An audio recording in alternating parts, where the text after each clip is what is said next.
ეს საქმე არის მიმართული პოლიტიკური დევნა არის პირველ რიგში პოლიტიკური ლიდერების მიმართ ეს არის საქმე მიმართული იმისა იქიდან რომ დევნილი იყოს საზოგადოებრივი აზრი, დევნილი იყოს პოლიტიკური ოპოზიცია და ჩვენ ვხედავთ აი ამ ყველაფრის მაგალითს, როდესაც ეგრეთ წოდებული საბოტაჟის საქმე არის, დიახ, საბოტაჟი ეს საქმე არის თვითონ საბოტაჟირება საქართველოს ეროვნული ინტერესების, შემიძლია გითხრათ, ეს შეფასება გავაკეთო ამ საქმესთან დაკავშირებით, ხოლო ჩემი პარტიის ლიდერები თქვენ გემახსოვრებათ, დღიდან მათი პოლიტიკაში შემოსვლისა წელი არ გასულა, რომ სხვადასხვა ბრალდებებით, გამოგონილი პოლიტიკური ბრალდებებით არ ყოფილიყვნენ ამ შემთხვევაში პოლიტიკური სისხლისამართლებრივი დევნის ქვეშ, პოლიტიკური დევნის ქვეშ, მე ამას ასე ვიტყოდი და აქედან გამომდინარე, დღესაც მსგავს სიტუაციაში და მსგავს რამეს ვუყურებთ, არანაირი მტკიცებულება საერთოდ უბრალოდ ბევრი რამ მინახავს, ბევრი რამ სანქციის ადვოკატო პრაქტიკის გამომობათი ბევრი საქმე გავცნობი ვარ, მაგრამ მსგავსი რომ საერთოდ არანაირი მტკიცებულება არ იყოს საქმეში, პირველად ვნახე, მაგრამ რა უნდა იყოს მტკიცებულება, როდესაც საერთოდ თითიდან გამოწვეული გამოგონილი სისხლისამართლის საქმეა.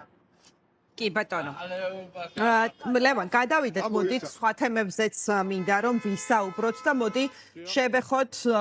მამუკა მდინარაძის ამბავს, რომელსაც სხვათა შორის დღეს პარლამენტში დაპირისპირებაც კი მოხდა თავად ქართული ოცნების წარმომადგენლებსა და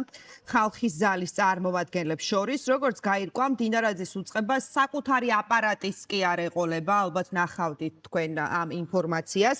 ხალხის ზალა ამბობს, რომ კონსულტაციები გჭირდება მოსაფიქრებლად დავუჭერთ თუ არა აი ამ ახალი სამინისტროს შექმნას მხარსო. თქვენი დაკვირვებით რა ხდება რეალურად, რასთან გვაქვს საქმე, მოიშორა თუ არა თავიდან ბიძინა ივანიშვილმა მამუკა მდინარაძე და არის თუ არა ფარსი, რომ ვითომ რაღაცა პოსტი შეუქმნეს სახელმწიფო მინისტრის თანამდებობა მოუგონეს, ესე ვთქვათ, სუსის უკვე ყოფილ ხელმძღვანელს. ეს ხო ყველაფერი არის თამაში და გამოგონილი შემიძლია გითხრათ, ახლა აქ არანაირი რამე ოპოზიცია არ არსებობს, ეს არის დანიშნული ოპოზიცია, აქ არის როლები მორგებული და ამ შემთხვევაში ვინ რა როლს მოიგებს და ვის როგორ ამ შემთხვევაში როლს გაუნაწილებენ, ისე იქნება, ხო, ეს რამე სერიოზულად ამასთან დაკავშირებით მსჯელობა არ შეიძლება რა. თქვენ გვახსოვთ წინა მინისტრები ამ შემთხვევაში, წინა პრემიერ-მინისტრები, შემდეგ გარდაიცვლილებული, შემდეგ რაღაცა სხვა თანამდებობაზე გაშვებულები და შემდეგ სად არიან და ესეც გვახსოვთ ქება და დიდება, სანამ იმ ბედს გაიზიარებდნენ, რა ბედის გაიზიარეს აბსოლუტურად უმრავლესობა. აქედან გამომდინარე, ამასთან დაკავშირებით რაიმე სერიოზული საუბარი და სერიოზული ამ შემთხვევაში მსჯელობა წარმოუდგენელია. ამ ყველაფერს წყვეტს ერთი ადამიანი, ბიძინა ივანიშვილი, ჩვენ კარგად ვიცით ამასთან დაკავშირებით რა თუ რა და როგორ ხდება. კი ბატონო. და ლევან, გადავიდეთ ფასების კომისიის ამბავზეც, რომლის მუშაობაც უკვე დასასრულისკენ მიდის, სავარაუდოდ დასკვნასაც დაგვიდებს ის საგამოძიებო კომისია, რომელიც გაძვირებული პროდუქციის ფასებს იკვლევდა. თქვენი დასკვნა როგორი არის ამ კომისიის მუშაობაზე და რატომ მივიღეთ საერთოდ საპირისპირო შედეგი, რომ შემცირების ნაცვლად პირიქით გაიზარდა პროდუქტებზე ფასი? ეს არის так იმასხარობა, ყველამ კარგად ვიცით, ვითომ ფასებს ეძვიან, არა, არაფერს ფასებს არ ეძვიან. ფასების კომისია იქნება და ყოველ კვირას ფასები კატასტროფულად იმატებს და კატასტროფულად მიმდინარეობს ფასების მატება, ეს ყველამ კარგად ვიცით თუ რა შუაში, აქ არავინ ფასებს არ ეძვის, აქ ქვეყანაში არის აღვირახსნილი კორუფცია, ქვეყანაში არის წარმოუდგენელი სიტუაცია და აქედან გამომდინარე ჩვენ ვხედავთ და ჩვენ ვიცით თუ რა ძიმე სიტუაცია ქვეყანაში და ეს არის რომ პირველ რიგში არავინ ფასებს არ ეძვის ქვეყანაში არის კორუფცია და კორუფციული სიტუაცია ქვეყანაში გამორიცხულია უბრალოდ საუბარი იმასთან დაკავშირებით რომ ვინმე ფასებს ეძვის არა ხალხი გარბის საქართველოდან ახალგაზრდობა გარბის საქართველოდან ბავშვები გარბიან საქართველოს შეჭამა კორუფცია მოხუცებს თანხებს პარავენ უფასო სასადილოებიდან თანხების მოპარვა მიმდინარეობს და ყველგან თუ სადმე შესაძლებელია თუ სადმე რამ არის შესაძლებელი ყველაფრიდან და ყველგან თანხების მოპარვა მიმდინარეობს ეს შემიძლია გითხრათ ეს არის კი ბატონო და ლევან ისევ ფასებთან დაკავშირებით გითხავთ ასეთ დროს მაშინ რა შეიძლება იყოს არ ვიცი ალტერნატივა ანუ ყველაზე ეფექტური მუშაობა როგორი იქნება ეს არის ის საკითხი რაზეც მათ შორის თქვენი პოლიტიკური გუნდი ძალიან ხშირად საუბრობს გულისხმობს სოციალურ გამოწვევებს და რა არის მაშინ ალტერნატივა როდესაც თუნდაც ხელისუფლება რომელიც ამ საკითხით არ ვიცი პროპაგანდის გამო თუ გულწრფელად არის დაინტერესებული რომ რაღაც ტიპის შედეგი დაედოთ აი რას ეუბნებით მოსახლეობას, როდესაც ხვდებით, რომელთაც აწუხებთ სწორედ ეს პრობლემები, როდესაც რაღაც არ ვიცი, იგივე გეწუწუნებიან, პრეტენზია აქვთ ამ გაძვირებულ ცხოვრებაზე. ლელო ძლიერი საქართველო ერთადერთი პოლიტიკური ძალაა, შემიძლია გითხრათ, ყოველგვარი მორიდების გარეშე, რომელიც 24 შვიდზე რეგიონებში მოსახლეობასთან არის შეხვედრაზე, სხვადასხვა რაიონებში, სხვადასხვა რეგიონებში და მე მინდა გითხრათ, რომ ქვეყანაში არის გაუსაძლისი სიტუაცია, საქართველო იცლება, დღეს უკვე ტერმინი აღარ არის სახლი დაიკეტა, დღეს უკვე ტერმინი არის უბნები დაიკეტა, სოფლები დაიკეტა და ეს არის მიზანმიმართული პოლიტიკა, რასაც ეს ხელისუფლება აკეთებს, არა სამუშაო ადგილები დაცლა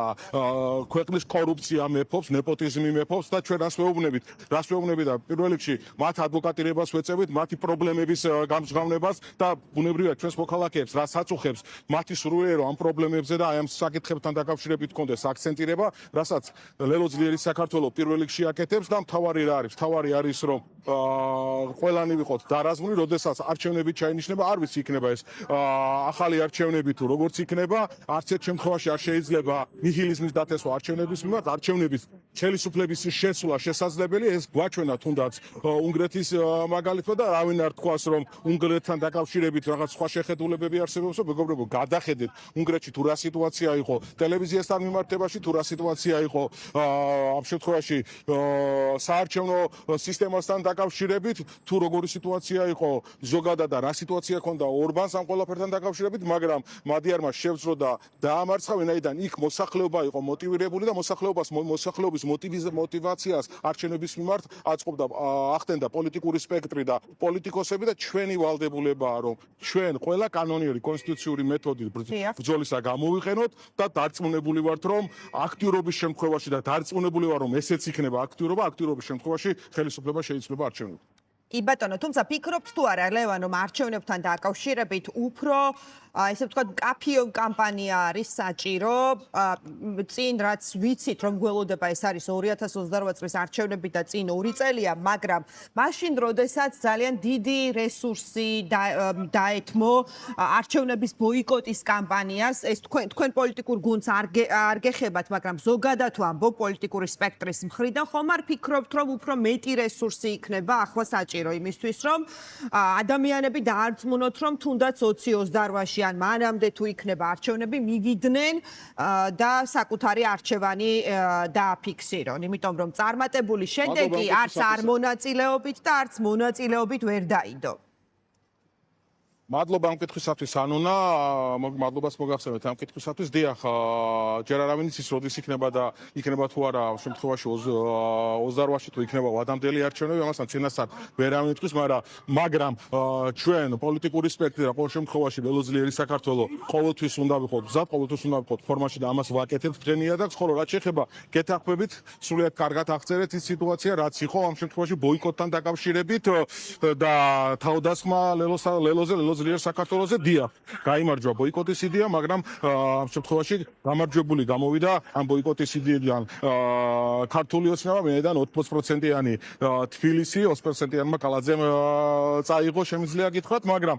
ჩვენ ვაგრძელებთ ამ შემთხვევაში ბრძოლას წართულთან დაკავშირებით. ყველამ კარგად ვიცით, არავისთვის აბსოლუტურ შეხსენებას არ ვაპირებ, ეს ყველამ კარგად ვიცით, ჩვენ თუ რა სიტუაცია არის, ჩვენ დავდივართ რეგიონებში და ბუნებრივია ის რა შეცდომებიც იქნა დაშვებული და ვისი მხრიდანაც იქნა დაშვებული, სერიოზული სამუშაო მოუწევთ იმ ხალხს, რომ ეს შეცდომები გამოასწორონ, ვინაიდან არჩევნები არის ის შესაძლებლობა, რითაც ხელისუფლება უნდა შეიცვალოს და დარწმუნებული ვართ, რომ ხელისუფლება შეიძლება არჩევნების გზით, უბრალოდ ამას ჭირდება მუქჩა უხელისრობა, ჩვენი მოქალაქეების გაჭირვები და ჩვენი მოქალაქეების პრობლემებით ცხოვრება, რასაც ლელო ძლიერი საქართველო აკეთებს, გავაკეთებთ და მათ გვერდით ფიქრებით ჩვენი მოქალაქეების გვერდით. უბრალოდ დასასრულს მინდა გითხრათ, წარმოუდგენად შეუძლებელია ისეთი მძიმე სიტუაცია საქართველოში, რეგიონებში, ისეთი მძიმეც არ ეთქმის იმ სიტუაციას, რასაც მე შემithვალოთ უყურებ ხშირად შეხვედრისას საქართველოს სხვადასხვა რეგიონებში. ყველგან ერთი სიტუაცია დაიცალა საქართველო, უმრავლესობა ამას გვეუბნება, რომ ახალგაზრდები არ არიან უკვე რეგიონებში, სოფლებში და ერთ ადამიანმა ისიც შემოგჩივლა და ისიც გვითხრა, რომ გარდაიცვალა ადამიანი და გასასვენებლად რომ წაგვესვენებია და როგორც წესია პატივი მიგვეგო ახალგაზრდებს ვერ პოულობდით სოფელში ინდონეზია სიტუაცია რომ ახალგაზრდებიდან დაიცალა სოფელი აი ეს უმძიმესი სიტუაციაა ქვეყანაში და კორუფციის ჭაობში არის ქვეყანა ჩახჭული და ჩახარშული შემიძლია გითხრათ კი ბატონო